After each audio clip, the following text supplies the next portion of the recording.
Wow! Yeah! Ito naman po tayo. Teka muna. Alam niyo ba mga kapuso, ba hindi natin mamalayan 91 days na lang, Pasko na at bonus na naman. Buti kung may bonus. Hindi, ako magbibigay ng bonus. Wow! Ang bait Sabi mo naman. yan, ha? Hindi. Kaka-countdown talaga ako. Sobrang bilis talaga ng takbo ng mga araw. We're together again. Bagong linggo, sing bilis ng mga sumasigit-sit ng mga pinakbagong mga showbiz balitang hatid namin sa inyo.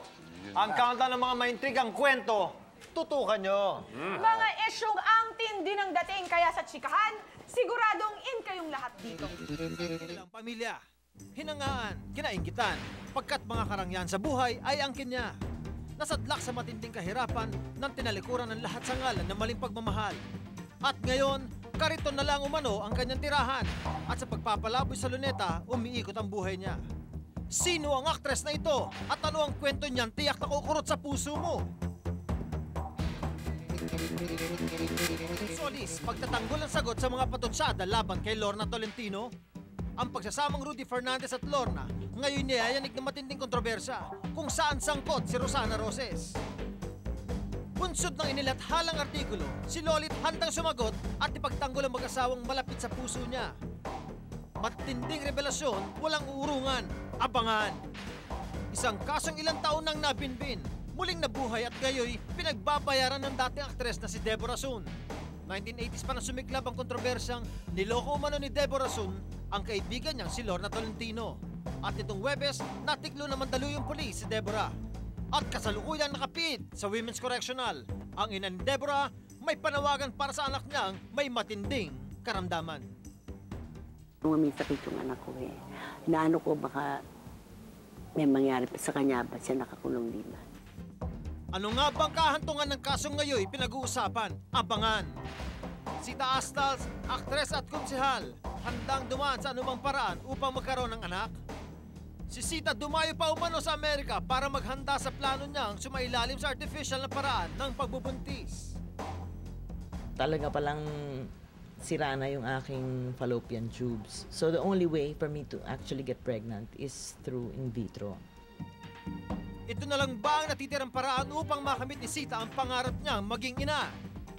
Sikat na bandang nakilala ng masa, ngayon nirereklamo sa pambabastos ng umano'y kanilang ginawa. Ang grupong parokya ni Edgar nahaharap sa intrigang nagbitaw umano sila ng mga pang-insulto laban sa grupo ni Sherry at Terry Honor. Kasi pangit kasi tayo magkakasama sa isang show, tapos may ganun maririnig, di ba?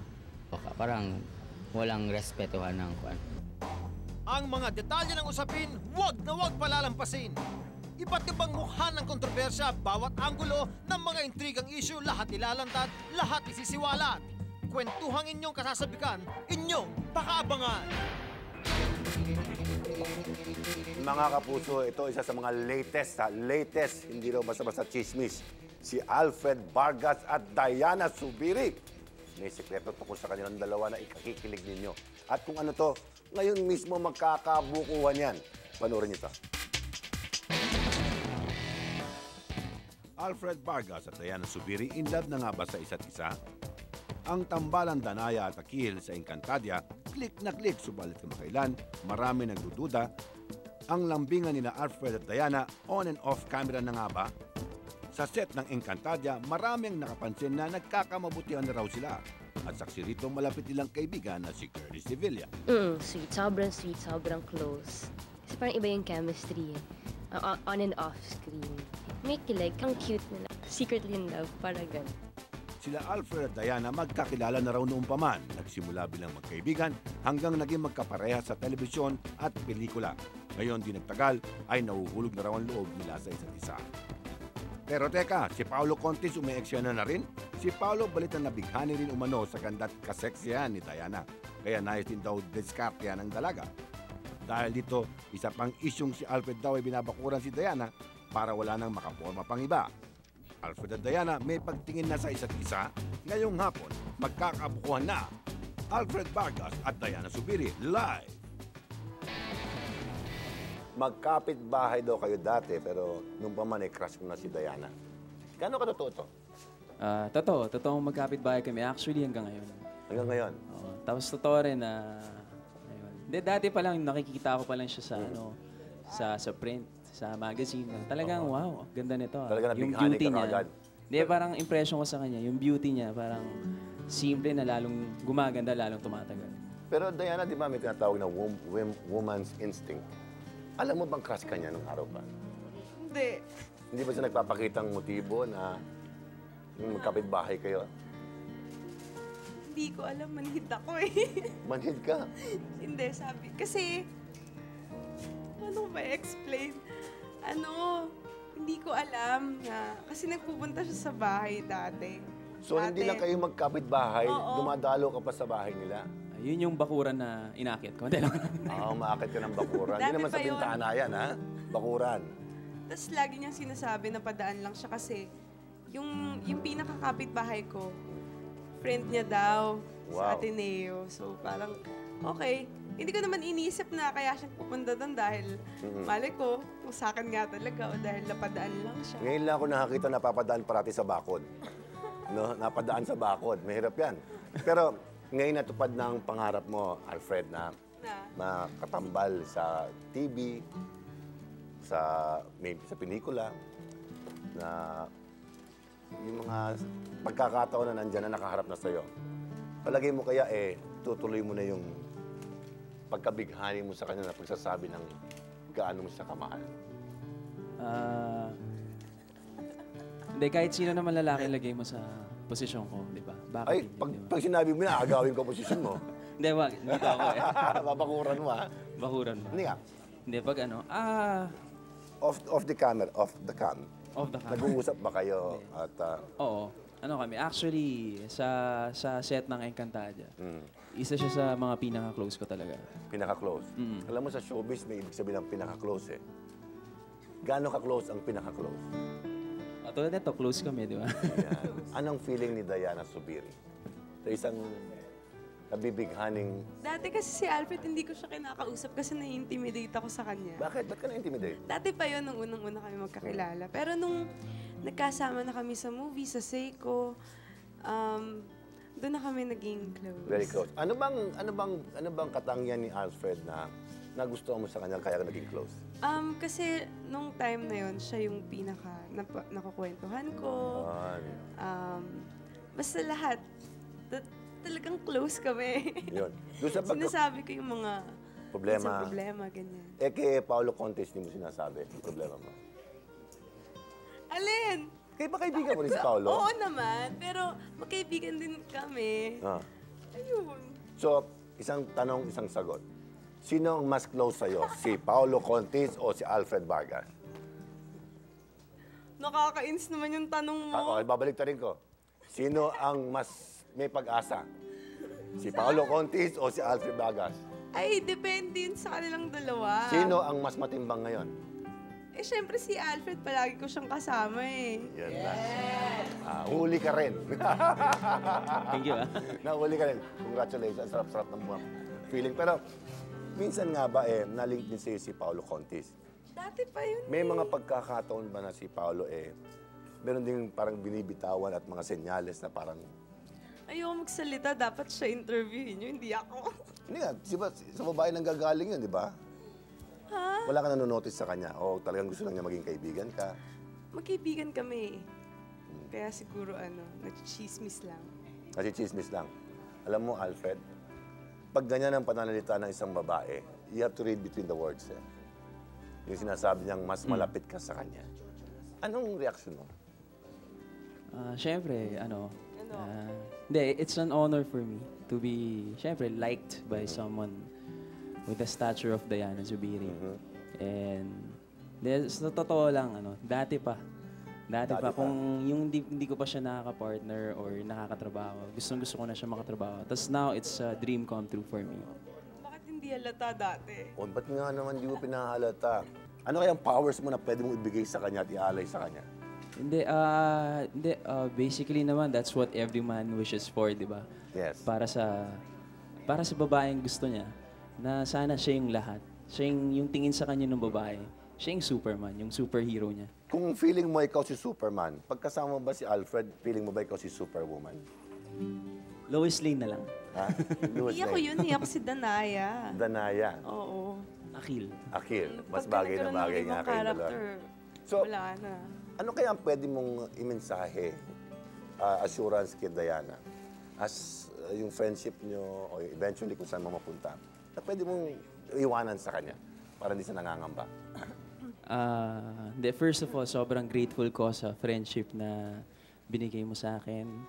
And sa lahat ng moments na nandun ka para sa akin. And since nandito na rin naman tayo, sasabihin ko na rin, matututo na ako magluto ng sinigang. Favorite ba niya yan? Ito naman, joke lang yun, no? Alam mo, Hindi kasi sabi niya kung sino magugustuhan lang niya yung lalaki na magaling magluto ng sinigang. alam mo, ang sabi ko kay Alfred Diana is mensahe, hindi proposal, ah. Hindi, Pero ginawa hindi, ng message. proposal.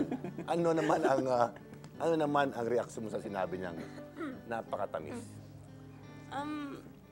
Ano nga ba sasabihin ko sa'yo? Kasi pag nag-uusap naman kami, palagi naman, I think ako pag kami magkausap, sincere naman kami, ganyan.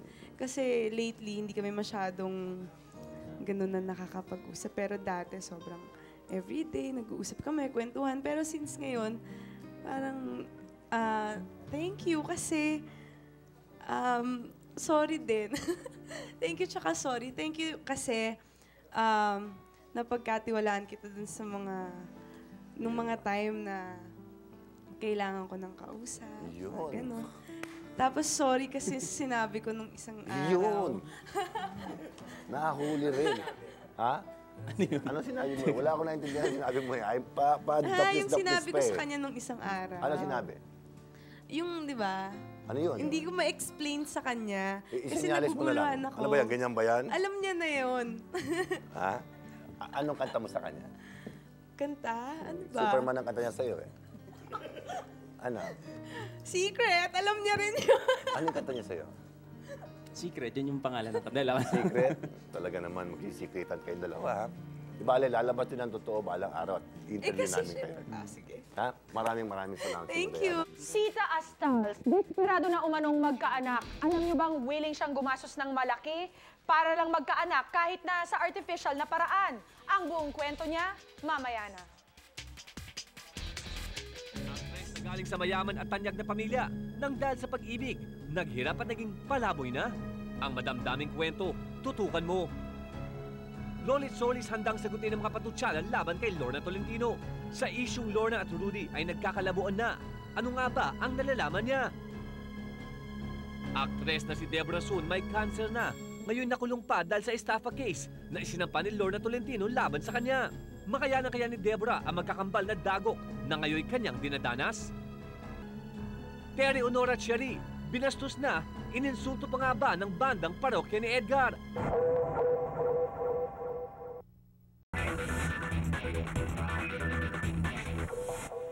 Parokya ni Edgar, binastos at ininsulto umano sina Sherry at Tere Honor. Martes nung nakaraang linggo, inimbitahan para mag-perform sa isang out-of-town show sina Terry kasamang ilang stand-up comedians. Si Cyril at grupo ng parokya ni Edgar habang naghihintay sa magkahiwalay na dressing room, nagsimula dumano ang intriga. Dinig na dinig daw ng grupo ni Terry ang mga pangiinsultong galing sa kwarto ng mga parokya ni Edgar. Anon si Miss Sherry na sumisigaw sa kabilang room. Bali sa room ng parokya ni Edgar. Sumisigaw na, "Kanta na! Tama na yan! Kanta na!" In-expect ko na, kung babae nga, ginano nila ako pa. Kung ako rin sumunod, kumakanta ako tapos patawa-patawa, sumigaw ng doon din, sa kabilang room din na, "Tama na yan, bakla! Kanta na!" Ako po mismo nakadinig. Nadinig ko po yun. Yung nagsabi na tama na. Sila na daw po yung susunod. Yung mga talent po ng library. May sumigaw din po sa kabila na tama na mga bakla. Hindi man sigurado kung sinong sumigaw ng pangiinsulto, labis na ikisanama umano ng loob ni Terry ang narinig niyang mga komento mula sa kabilang kwarto. Hindi ka sure kung mismo yung parokya na Edgar or yung kasama nila. Kung hindi kayo mismo yon, yung grupo ninyo nagsalita or yung kasamahan ninyo, sana sinaway ninyo. May mga allotted oras 45 minutes ka ganito, 45 minutes ka ganito. So magantay. Huwag yung nagmamadali, di ba? Tsaka may ganun pang parang respeto sa co-artist. Paano kung kayo nasa stage tapos marinig nyo may nagumaganon sa inyo, ano magiging reaction niyo? Siguro pareho lang din ang reaction din namin. Sa isyong ito, nagbigay paliwanag ang parokya ni Edgar. Hindi umano nila sinadyang insultuhin ang grupo ni Terry at Sherry. Hindi kami nagmamadali. Imposibleng nagmamadali kami doon dahil binigyan kami ng kwarto. Tapos nagsisigawan kami na minakita nga kami mga basketball players na bakla. Nakikipagbiruan din sa amin. So kami nagbibiruan din kami sa kanya. At upang hindi na tuluyan pang lumala ang intriga, humingi ng paumanhin ang grupo sa naging epekto ng biruan nila. Pero sorry kung may na-offend, pero hindi po kami nagmamadali. Nagtitrip-trip lang kami sa amin lang. Tapos hindi namin alam na may mga tao pala na tinamaan na hindi naman na sinasadya. Si Terry Honor, sorry, idol ko siya. Napaka-macho niyang lalaki at mahal na mahal ko siya sa mga shows niya na nakakatawa tulad ng Itbulaga at...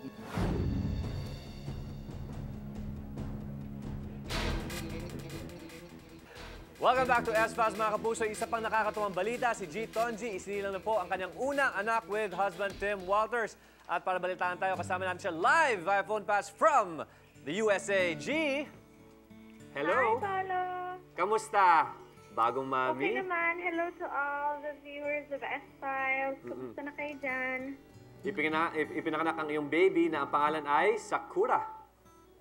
Tama? Sakura and Marie. Sakura. That is correct.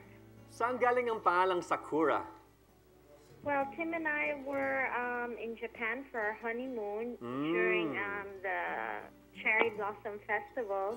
And cherry blossoms is sakura in Japanese. So, sakura is also a flower, and nung nandun kami, it was just about to bloom. So, yun, naisip namin na yun yung gamiting pangalan.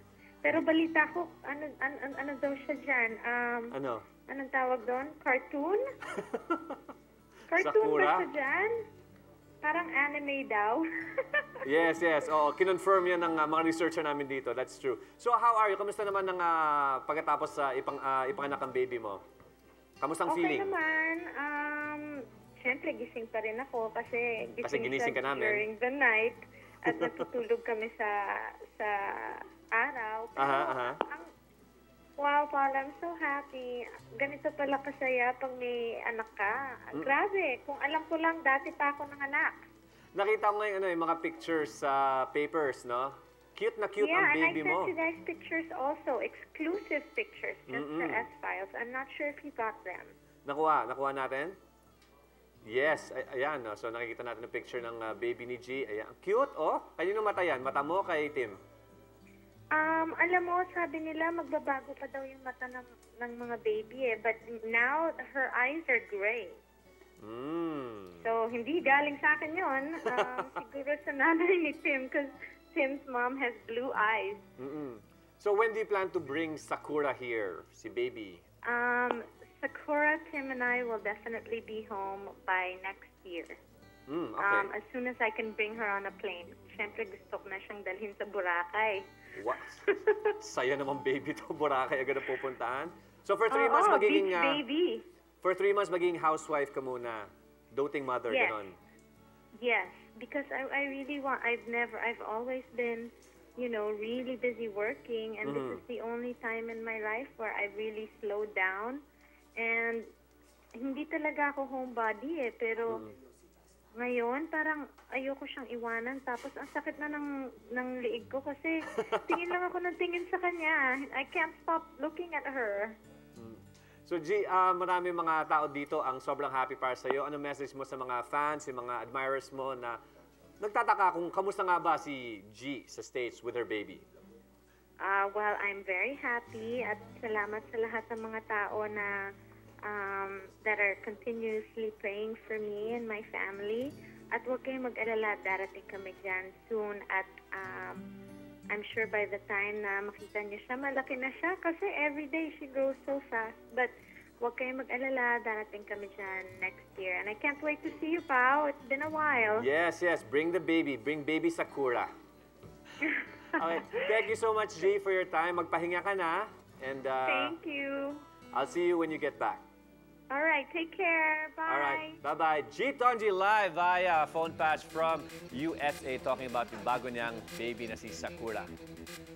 Kung kayo po ay namimiligro ng hindi na magkaroon ng katuparang ang hangad mong magkaanak, maengganyo pa kaya kayo maggastos ng malaking halaga para sa isang test tube baby? Tila si Sita Astals, yan po ang kanyang nais gawin. Ito po, panoorin natin. Sexy comedian at Manila counselor na si Sita Astals, desperado magkaanak kaya handa ng magka-test tube baby. Matapos ang ilang taong ding pagpapagamot dito sa atin na wala namang nangyari, lumipad siya patungong Amerika kamakailan para doon hanapin ang kalutasan sa kanyang problema. Pagbubuntis bunga ng artipisyal na paraan, isang desperado ng hakbang. Actually, totoo yun. It is a desperate move to have a baby. So, sana maintindihan nila kasi it can't happen for me normally. You know what I mean? I've had 3 ectopic pregnancies in the past, 2 of which I almost died actually. Tama sila. It is a desperate try. But then, since the option is available, then I'd like to be able to try, di ba? In vitro fertilization, isang makabago at siyentipikong proseso para magbuntis ang mga namimiligrong hindi na magkaanak. Ito ang sinasabing huling solusyon para magkaanak si Sita. Sa akin, kung ano yung in vitro fertilization, ito sabi ko sa kanya, ito yung ginagawa na ang tawag natin, which is hindi naman talaga test tube babies, pero it was known as test tube babies. Kumukuha ng egg cell sa mother, through laparoscopy, matapos siyang bigyan ng maraming gamot para magkaroon siya ng tinatawag naming na hyperovulation. The process itself will cost you almost $500,000. Pero gaano ba siya talaga kahanda sa desisyon niyang ito? Well, I hope so. Because I've undergone a whole lot of tests. So, I guess I'm fit, hopefully. Emotionally, well, I'm psyched out, especially because I just turned 40, right? Yeah, I've been psyching myself out to, be ready for this. And plus, not only for this per se, but for the fact that we're doing this in very odd circumstances. Kasi, kung tutuusin mo, hindi naman ata siya acceptable sa lahat ng tao, A lot of people find it weird. Actually, even members of my family are not really, for it. Kasi nga, it's like, oh, why are you doing this? Maybe you're not getting pregnant because you're not meant to have children and stuff like that, So, why are you pushing it? Mga ganyan. So, there's all this debate and stuff like that. But, nagtitiwala naman ako na mas marami yung makakaunawa. Kilala ang isang Sita Astals bilang isang makabagong babae na vocal at palaban sa kanyang pinaniniwalaan sa buhay. It's actually surprising to me na quite a lot of girls in the Philippines are actually going through this. And even more surprising is the number of girls that actually want to have children without husbands. At marahil, ito na ang laban sa buhay ni Sita na hahamon sa kanyang katatagan at paninindigan. Christine Jacob Sandez, buntis na ulit.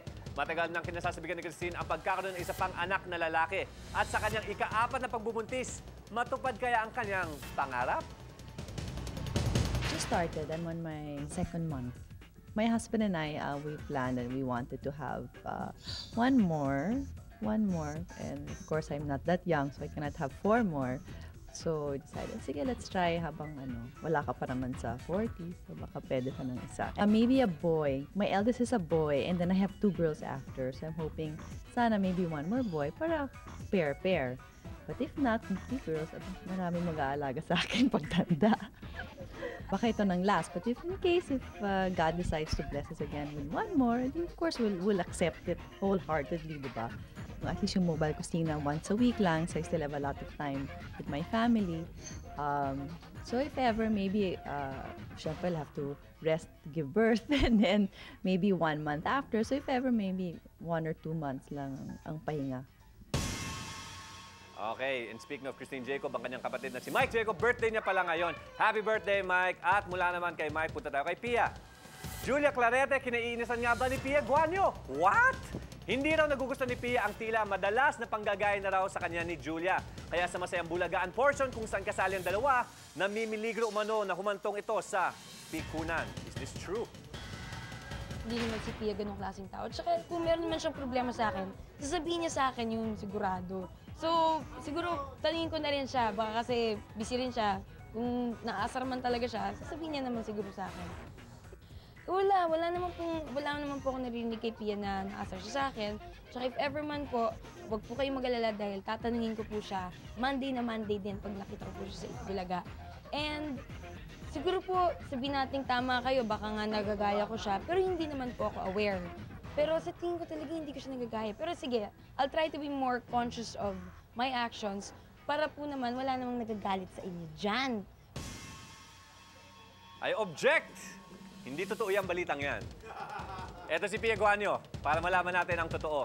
Pia, kinainis mo daw si Julia? Never po nangyari yan. Unang-una si Julia Clarete, napakabait na tao. Agree ako dyan. Yes, napaka-generous niya. Pinagluluto pa niya kami. Tapos napaka-cooperative niya. Simula pa. Nung nag-umpisa siya sa Bulaga, talaga namang napaka-warm na niya sa amin at napakabait. Message mo kay Julia. Julia, huwag ka makikinig sa mga ganyang klaseng mga... Unhealthy na chismis. Sa ganyang klaseng chismis. At huwag ka magpadala. Yun. Siguro, Richard Gomez, so... Julia, good luck good sa'yo. luck in your career also. She's doing so well. I know. Who knows? She may make us proud one day. And that is one proof na talagang sumisikat siya at nagsasucceed dahil chinichismis na siya ng mga tao. At saka nung na-trap siya doon, ikaw yung isa sa mga sumaklolo. Oo, ako yung sobrang concerned sa kanya. Natulala ako noon. Happy birthday, Mike! My boyfriend today. May pahabol talagang ganon? Yes. Dahil doon ikaw magbasa niyan? Ayan, eto naman po. Si Rufa Gutierrez, mortal na kaaway ng kapatid niyang si Richard Gutierrez, pero hindi sa totoong buhay, kundi sa love adventure series lamang na Sugo. Isang naiibang Rufa daw ang kasasabikan niyong abangan dito. Kung bakit? Aba, panoorin niyo na. Diba, no? Excited ako sa role ko. Ako isang warrior. Kapatid ko si Bianca King. At ipaghihiganti ko siya. At ang magiging kalaban ko dito, si Richard, yung kapatid ko. Kaya exciting, magkakaroon kami ng fight scenes, magpapatayan kami. Well, naiiba tong role na to kasi it's more of a matapang, medyo ma-action ang dating, at very strong ang character na pinoportray ko dito. Sa lahat ng mga fans ko, sana po abangan niyo po ako sa Sugo. Siguro in 1 week, makikita nyo na ako doon. Ibang-ibang Rufa mapapanood nyo dito. And syempre, starring Richard Gutierrez. At sa aming pagbabalik, Risa Ruiz ng Baywalk Buddies sa loob ng 3 buwang di umanong relasyon nila ni John Estrada. Ano-ano nga bang mga nangyari? Abangan niyo yan sa aming pagbabalik. Aktres na dating sa malaking bahay sa Alabang naninirahan. Ngayon ang kalsada at kariton ang itinuturing na tahanan. Kung ikaw ang aktres, magagawa mo rin bang talikuran ng lahat sa ngalan ng pag-ibig? Deborah Sun, 15 taong nagtago. Ngayon isa nang bilanggo. Chance ang makalaya. Makamit pa kaya niya? Mikey Kuhuangco at Dodo Jaworski at kanilang mga chikiting sa Showbiz Heller. Nakikulit. Paano nga ba kasaya mag-bonding ang kanilang pamilya? Abangan!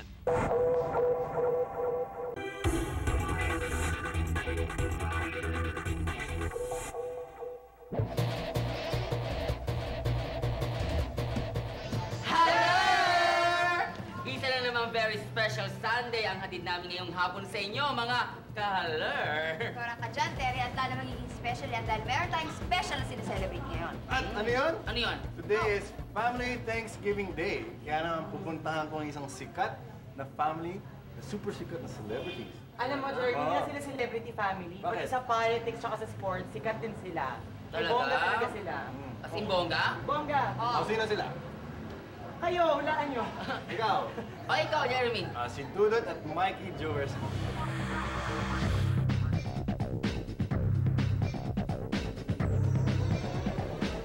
So what do you guys do on times we spend quality time together? Where do you guys go?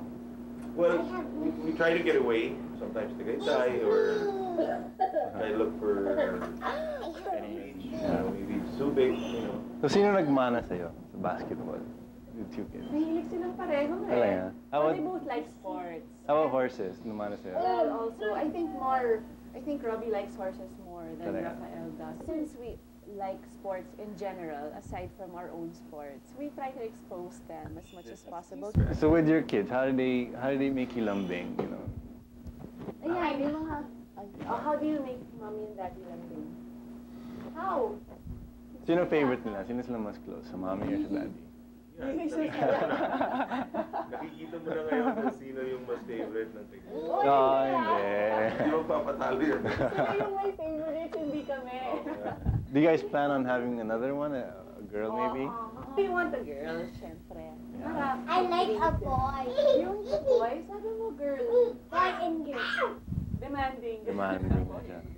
Both of us. Ang maganda kasi is that we agree on our terms for when to discipline, why, and how. Since today nga is family Thanksgiving Day, perfect family, why don't you give us a few advice on how to raise a family? As parents, wala ka namang practice sa pagiging magulang, di ba? Kailangan alamin mo yung mga iba't ibang styles na, that have worked for other people, what you think will work for you. Walang masama sa paghingi ng tulong o ng advice sa iba. One thing I want to add also, a lot of parents, especially those who are busy like yourself, sometimes we get tempted to make up with lost time by spoiling our kids. So that's not a good way. That's, I think, one of the worst things that we can do. Mahirap lang pigilan yung yung hindi pa spoiled sa kanila. Di mo na mamarap kung Oo nga. Isang yakap lang. Sige na.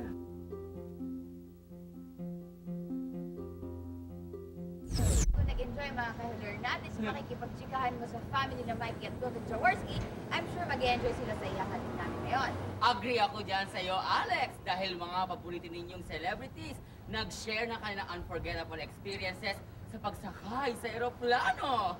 At kung gusto niyo malaman mga ka-healer, panoorin niyo to. Yung may umuusok, yung aircon. Hindi ko alam, di ba, dati. Siyempre, malay ko, first time ko. Like, ba't may umuusok? Ano ba ito? Pumapasok yung ulap? Yung first time ko na naka-experience ng hindi maganda yun. Bale, chartered plane yung sinasakyan namin. Tapos nung nasa taas na, biglang bumukas yung pintuan ko. Hindi ko talaga kaya kasi lumalaban ako dun sa hangin. Ko hindi, kailangan ibalik niyo yan, Manong, balik mo! Sigaw talaga ako ng sigaw. Hindi pa naman ako naka-seatbelt. Tapos dumunga-dunga na akong ganyan. Ay! Nag-fall ang beauty ko. Ayun, durog. Masama yung weather nun kaya medyo shaky talaga yung trip na yun. Nagdasal lang kasi nakakatakot Imbis na matakot ako, tinulog ko na lang. Ang hindi ko makakalimutan yung maliit na eroplano yon, mga 9-seaters lang yata yung papuntang Palawan. Tapos medyo may kidlat na parang gumano ng eroplano. Simula nung kahit 14 hours yan, 14 hours na biyahe by land, ayoko na mag-eroplano, basta pipilitin ko mag-by land. Nagkaroon ako ng phobia. Pag take off saka touchdown, pag malapit ang touchdown, malapit ang take off, hindi ka dapat gumano sa upuan mo. Kung kailan naman nagte-take off, saka naman ako nag-jingle. Pumunta ako sa inaway ako nung baklang stewardess, talagang, no, you cannot go there. Sabi ganito, prepare. Hila niya akong gano'n. Sampaling ko talaga yun. Isa naman, kasama ko na si Marco Sison. Mapunit yung pantalon ko. Hindi, talaga punit. Ang gagamitin ko ngayon, sarong sana, yung blanket. Naku, ganit mo lang ang stewardess. No, you cannot bring that. You have to leave that in the plane. No! No! Kasama ko na si Marco Sison, Yung yasa ko si Marco. Mga ka-haler, napaka-exciting na mga adventure ng ilang celebrity sa pagsakay sa aeroplano, di ba? Naku, unforgettable talaga. Hindi lang. Pero iba yun, Pero sa akin naman, sobrang unforgettable at inspiring ang pagkikipagkwentuhan mo kasama ang celebrity family na si Dudut at Mikey. I'm sure nag-enjoy na naman mga kahaler natin dahil dami natin lakwatsa ngayon. Siguro saya-saya nila. Correct! Kaya sa mga families out there, happy Family Thanksgiving Day at abangan niyo kami ulit next week dito lang sa... Showbiz Haller! Dating aktres na si Deborah Soon, nakakulong na. Huwebes, September 22, pumutok ang balitang inaresto ng Mandaluyong pulis si Gigi Salvador o mas kilala bilang Deborah Soon sa tirahan nito. Taong 1986 nang sampahan ng kasong estafa si Deborah dahil umano sa panloloko at di nito pagbayad sa mahigit 800,000 pisong halaga ng alahas sa dating kaibigan niyang si Lorna Tolentino.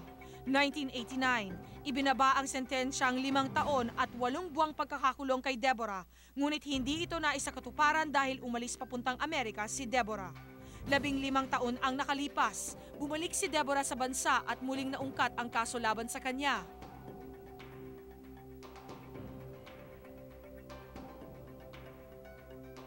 Nung Lunes, paglabas dyan, may mga pulis na. Well, lumabas siya. Paglabas siya, may mga pulis. Tinatanong ko siya si Gigi. Sabi niya, hindi siya kumibo. Tapos, alam na siya eh. Kaya, hindi na ano. Tapos sabi niya, sasama ko mama ko. Sumama ako. In 15 years, namatay yung tatay niya. Hindi siya nakauwi dahil sa kaso niya. Namatay ang kapatid niya, hindi siya nakauwi dahil sa kaso. Karoon siya ng sakit. Meron siyang cancer. Umuwi siya rito para makita ang mga anak, tsaka kami. Sa kasamaang palad na huli si Gigi, di ba? Kaya siyempre masakit sa akin, anak ko yun eh. Huwebes, dinala si Deborah sa Women's Correctional at kinabukasan isang pagdinig ang idinaos para sa kaso niya. Dito dumating ang abogado ni Lorna at sinabing wala nang balak pang ipakulong ni Lorna si Deborah.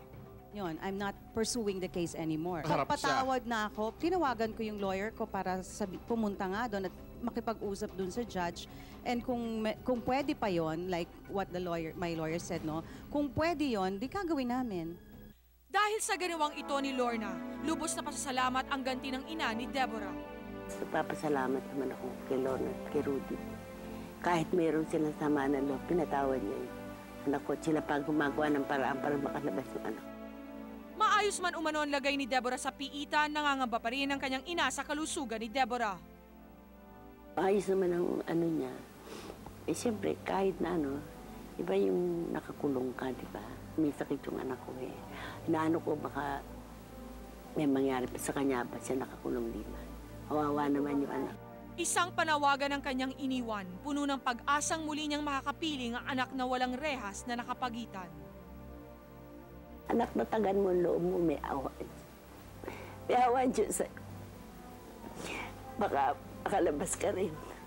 Tinutulungan ka naman ni Lorna at saka pinagdadasal kita, anak.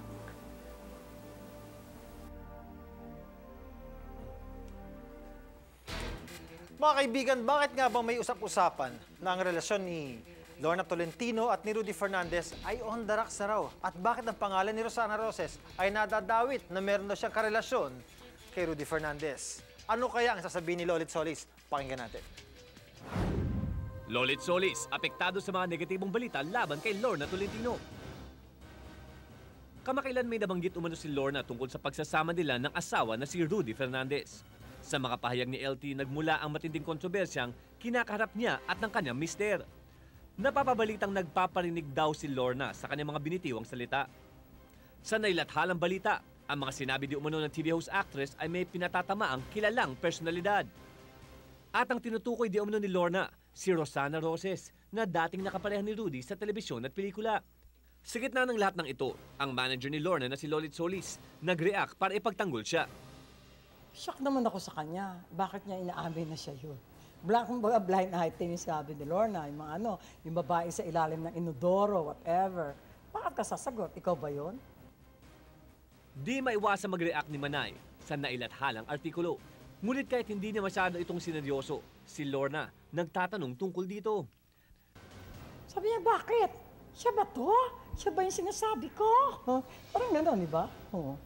Kasi blind item yun eh. Kumbaga nung salta sa LT, wala siyang minimension na pangalan, wala siyang inaano. Ba't ka aamin?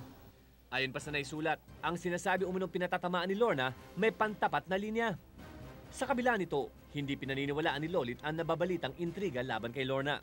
Hindi rin maiwasan ni Manay na ipagtanggol ang mag-asawa dahil personal niyang kilala ang dalawa. Gagagaling lang namin ni Rudy at ni Lorna sa abroad.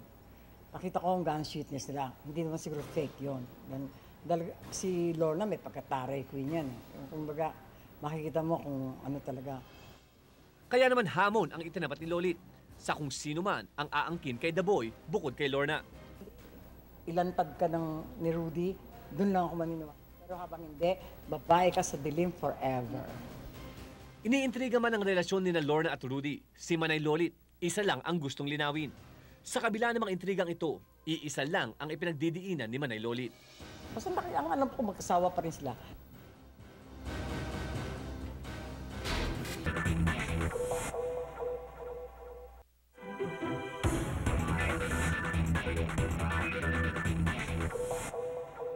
John Estrada, pinaasat niloko lang ba ang miyembro ng Bewak Buddies na si Riza Ruiz?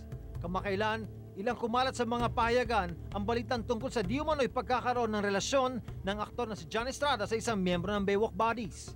Si Riza Ruiz, buong tapang na lumantad upang ikwento ang tungkol sa pagkakaroon di umano nila ni John Estrada ng relasyon sa loob ng halos 3 buwan. Ayon sa mga pahayag ni Riza, una daw sila nagkakilala ni John na mag-guest ang Bewak Buddies sa show na kinabibilangan ng aktor. Mula rito ay naging palagyan na raw ang pag-uusap nila sa text hanggang sa humantong sa regular na di umano'y pagtatagpo nila sa mga motel. Dagdag pa ni Riza, madalas din daw siyang puntahan ni John tuwing nasa Canada ang tunay na girlfriend nitong si Vanessa Del Bianco. Ito ay kasabay di umano ng pagsasabi ni John na mahal niya si Riza at nangakong siya'y pakakasalan at ipapalit kay Vanessa kapag hiniwalayan na ito ng aktor. Ngunit ang lahat ng mga pangako di umano ni John kay Riza na natiling pagpapaasa na lamang daw ayon sa sexy star. Kung kaya sa payo na rin ng ilang mga kaibigan, itinigil ni Riza ang pakikipagkita kay John sa kabila ng patuloy nitong pagtawag sa kanya. Bagay na sinundan daw ng mga text messages di umano ni John, galit daw at nagbabanta. Pinipigilan daw siya magsalita tungkol sa isyong kinasasangkutan. Isang maring akusasyong pinabulaanan ng kampo ni John at sinasabing ginagamit lang ng sexy star ang pangalan niya upang maging kontrobersyal at makilala. Nagbanta rin si John na magsasampa ng demanda laban kay Riza dahil sa pagkakalat nito nagkaroon daw sila ng relasyon. At sa likod ng mga pahayag na ito, ano nga ba ang totoong kwento? Sa pagitan na John Estrada at Riza Ruiz, kininong panig ang paniniwalaan ninyo? Si Riza Ruiz ngayong hapon, mga kontrobersya ay muling haharapin. Bawat detalye ng kanyang istorya aalamin at masusing kikilatisin. Mga tanong sa katotohanan ng kanyang kwento, isa-isa nang sasagutin live dito sa S-Files. Mga kapuso, nitong mga nakaraang araw, laman ng mga pahayagan ang pangalan niya. At ngayon nandito siya upang sagutin kung gaano nga ba katotoo ang mga issue naglalabasan ngayon tungkol sa kanila ni John Estrada. Walang iba kundi si Riza Ruiz. Hello po, good afternoon po sa inyong lahat. Ano Ruiz? Ruiz. Riza, paano ba nagsimula ito? Paano lumabas ang storya na ito? Nung nag-guesting po kami sa Okay Fine, doon po nagsimula hiningi niya po yung number ko, tapos binigay ko po sa kanya yon. Tapos sabi niya sa akin, hintayin ko na lang po yung tawag niya after 3 days. Yun nga po. Tapos paano lumabas sa press yung storya mo? Hindi po kasi kinuwento ko yun sa manager ko eh. Sino? Si Lito de Guzman po. Okay. Nabibigyan nga po ako ni John ng trabaho. Anong klaseng trabaho? Magbe-mainstay po ako sa Okay Fine. Okay. Tapos? Okay. Tapos yun po nung pagkatapos po nun, sabi ni Nanay Lito, si Nanay Lito po nga po ang ayaw na dumikit ako kay John. Ayaw niya talaga. Tapos sinabi ko po kay Nanay na hindi na kasi totoo yung mga sinasabi niya. Siyempre po kasi nahihiya po ako kasi nga pinangakuan ko po yung yung magulang ko, yung mga kaibigan ko, pati na po yung mga kasamahan ko sa Bewak Buddies, lalo na sa manager ko. Nangyari, sinabi niya na bibigyan kanya ng trabaho. So pag may nag-offer sa'yo ng trabaho, hindi yung manager mo ang kinakausap, kundi ikaw? Hindi po, kasi nung time po yun, sabi niya sa akin, pinangako niya po sa akin na bibigyan niya po ako ng trabaho. Yun po yung inaasahan ko po eh. Kasi, syempre po baguhan Paano lumabas yung story na nagkaroon kayo ng relasyon? Saan nagsimula yun? Hindi, kinuwento ko lang po sa kay Nanay Lito. Hindi ko na po alam. Pero, kasi po, talagang gusto kong nang lumabas eh. Saan? Na gusto kong sabihin sa lahat ng tao na hindi siya, na talagang ano siya eh, na puro lang siya salita, kulang siya sa gawa. Kasi masakit na eh. Tsaka isa pa po, tama na po yung mga ginagawa niya. Anong ginagawa? Puro po siya kasinungalingan. Dinadramahan niya ako. Alam ko naman po sa simula pa na yung mga pangako niya na hindi totoo, yung kagaya ng kasal. Oh. Pero yung sinasabi po niya na bibigyan niya po talaga po ako ng trabaho. Yun po yung inaasahan ko. Okay. So, nasasaktan ka? Opo, kasi po umasa po ako dun eh. Okay. Nagagalit ka sa kanya? Opo, galit ako sa kanya. Anong pruweba ang may bibigay mo or may papakita mo sa amin na okay sa mga tao na talagang pinangakuan kanya ng trabaho? O sinabi lang niya? Sinabi niya lang po. Alright. Sinabi niya lang po sa akin. Saka gusto ko po, para malaman na ng mga nanonood po ngayon, hinahamon ko siya na magpa-lie detector test po kaming dalawa sabay. Kung sinong nagsasabi po sa amin ng totoo. Okay. Yun lang po. Ano ang gusto mong mangyari ngayon? Ngayon na lumabas na yung storya ninyong dalawa ni John, anong gusto mong mangyari? Wag niya po akong gawing sinungaling. Ano yung sinasabi mo sa amin na sinasabi ng ibang tao na nagsisinungaling ka? Na hindi daw gugustuhin ni John ang isang katulad ko. Okay. Opo. Ano pa?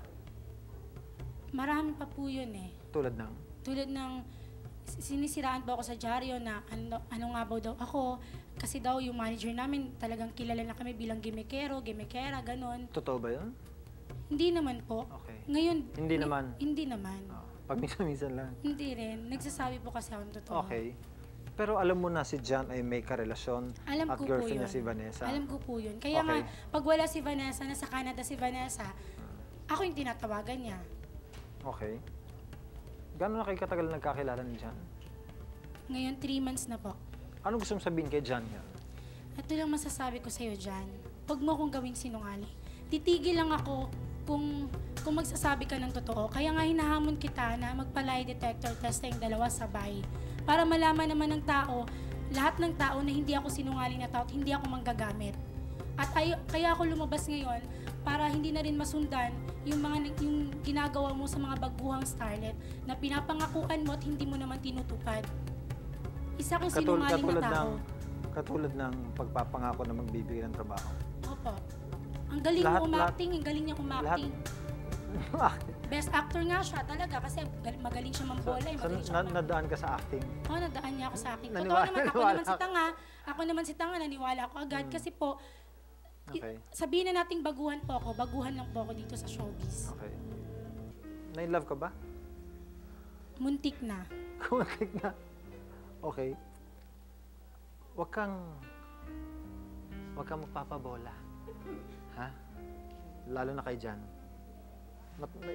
Kailan kayo huli nagkita? Last month po. Tagal na. Hindi naman. Okay. Well, we wish you the best. Maraming salamat, Riza. Aktres noon, nang dahil sa pag-ibig naging palaboy na ngayon, sa kanyang buhay, ilang beses nang nalihis ang kanyang landas. Sa murang edad, nasadlak siya sa mundo ng droga at maling pakikipagrelasyon. Ngunit ang pinakamatinding desisyong kanyang ginawa ay ang talikuran ang marangyang pamumuhay sa piling ng kanyang pamilya. Para lang sa lalaking kanyang mahal. Sino ang aktres na dahil sa pag-ibig nasadlak sa paghihikahos at ngayoy palaboy-laboy na lamang? Si Bobby Mercado, galing sa mayaman at kilalang pamilya. Anak ng sikat na host na si Eddie Mercado, nakilala bilang tita ni Julie Vega sa soap opera noon na Annalisa. At pinsan ng aktres na si Snooki Serna. Ang dating aktres na sa isang iglap ay ipinagpalit ang marangyang buhay sa piling ng mapagmahal na asawa at anak para sa parking lot boy na kanyang nakilala at labis na minahal. Ang desisyong ito ni Bobby, labis na ikinasama ng loob ng amang si Eddie at inang si Vicky. Lumipas sa mga araw na hindi na niya nakakausap ang kanyang mga magulang at siya'y patuloy na nawalay sa kanyang mga anak dahil sa lalaki at buhay na kanyang pinili. Si Bobby ngayon sa luneta umiikot ang mundo at isang maliit na karito na lamang ang nagsisilbi niyang tirahan. 4 na taong binuo ang mga oras na ramdam ang matinding kalam ng sikmura. At ang ipinagbabawal na gamot ang itinuturing niyang lunas sa matinding sakit at kahirapan na nararamdaman. Ano nga bang nangyari sa aktres na si Bobby? At sa sunod-sunod na pagkakataon, siya'y napariwara. At pagkawalay sa kanyang mga anak, sa pagkamatay ng inang si Vicky at sa pagkakaratay ng amang si Eddie sa karamdaman. Paano babawiin ni Bobby ang mga oras at pagkakataong nawala dahil lamang sa mga maling desisyong kanyang ginawa? Sa magulot masalimuot na buhay na kanyang pinasok, siya ba'y patuloy na lalaban at maninindigan o sa hamon ng buhay, siya'y bibigay na? Ang puno ng emosyong paglalahad ni Bobby Mercado, live ngayong hapon dito sa S-Files.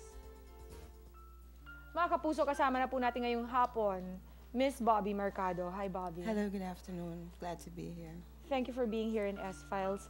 Bobby, naging very daring ang mga choices na ginawa mo sa iyong buhay. At ang isa doon ay ang sumama sa iyong minahal na parking lot boy.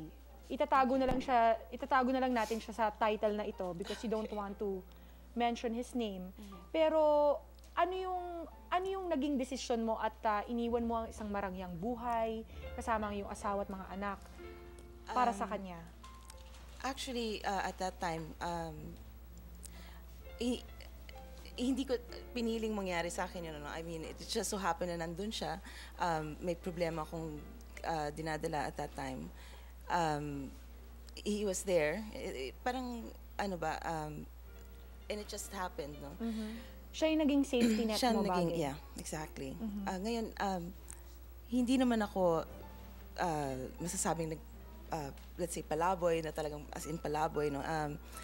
We did live in the street, okay, but we did sleep in Luneta, but I did not live there, okay.